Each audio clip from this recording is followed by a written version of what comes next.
বাংলাদেশ যদি আসন্ন টি-20 বিশ্বকাপ খেলতে ভারতে না যায় তাহলে জিম্বাবুয়ে ছাড়া আর কোনো দেশ বাংলাদেশের সঙ্গে ভবিষ্যতে খেলতে চাইবে না।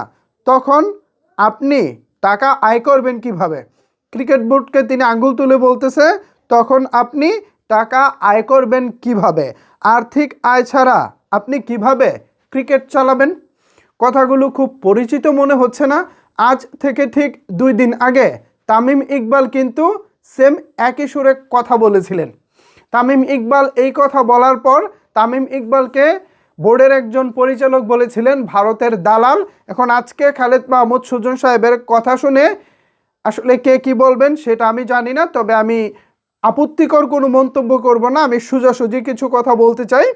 এই যে তিনি বললেন যে আসন্ন টি-20 বিশ্বকাপ খেলতে যদি বাংলাদেশ ভারতে না যায় তাহলে জিম্বাবুয়ে ছাড়া বাংলাদেশের সঙ্গে আর কোনো দেশ ক্রিকেট খেলতে চাইবে না। আচ্ছা, আমার প্রশ্ন হচ্ছে, বাংলাদেশ তো বিশ্বকাপ খেলতে মানে এতদিন গিয়েছে বা এতদিন তো বাংলাদেশ বিশ্বকাপ খেলেছে, এই এতদিনে কি বাংলাদেশের সঙ্গে সব দেশ ক্রিকেট খেলেছে? বাংলাদেশ কি সব দেশ থেকে আমন্ত্রণ পায়? এই যে আমি ছোটোবেলা যখন আমি অনেক ছোট বিটিভিতে সাদা কালো টেলিভিশনে অস্ট্রেলিয়া বনাম বাংলাদেশের খেলা দেখেছিলাম অস্ট্রেলিয়ার মাটিতে। এরপর কেটে গেছে ভাই দীর্ঘ কতদিন জানেন? দীর্ঘ কতদিন জানেন?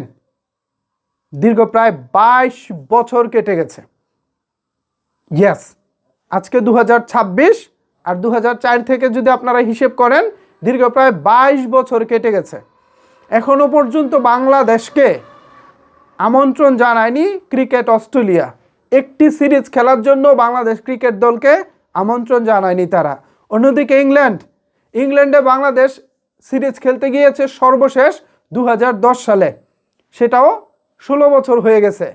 10 সালে খেলতে গেছে, গত 16 বছরে এখনো পর্যন্ত একটি সিরিজ খেলার আমন্ত্রণ পায়নি ইংল্যান্ড থেকে। আর সাউথ আফ্রিকা, সেই সাউথ আফ্রিকাতেও বাংলাদেশ কালে ভদ্রে 6 বছর 7 বছরে 8 বছরে সিরিজ খেলার সুযোগ পায়। আর ভারতের কথা কি আর বলবো, ভারত তো বাংলাদেশকে ডাকে না বললেই চলে। তাও গত 2-3 বছরে 2-1টা টি-20 এবং 2-1টা টেস্ট ম্যাচ খেলার সুযোগ পেয়েছে। ভারতের মাটিতে কিন্তু বাংলাদেশ এখনো ওয়ানডে সিরিজ খেলার সুযোগ পাচ্ছে না। সো বাংলাদেশ তো এতদিন বিশ্বকাপ খেলেছে, খেলেই বা লাভ হয়েছে কি?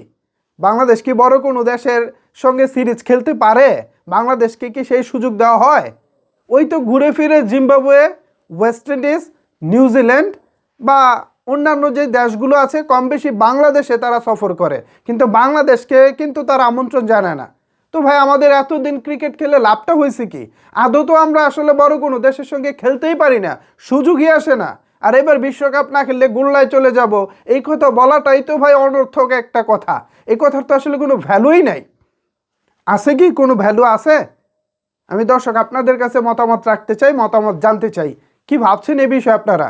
তামিম ইকবাল যে সুরে কথা বলছেন এখন একই সুরে কথা বলতেছেন খালিদ মাহমুদ সুজন, কিন্তু বাস্তবতা আমরা যেটা দেখতেছি Australia, south Africa, England, Bharat বড় কোনো দেশ বাংলাদেশকে সেভাবে আমন্ত্রণই জানায় না।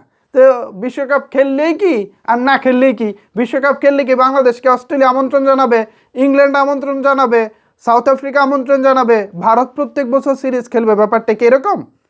কি ভাবছেন ভিউয়ার্স? এই বিষয়ে আপনাদের মতামত কি জানাতে পারেন নিচের কমেন্টস বক্সে। ধন্যবাদ সবাইকে এতক্ষণ আমার সাথে থাকার জন্য।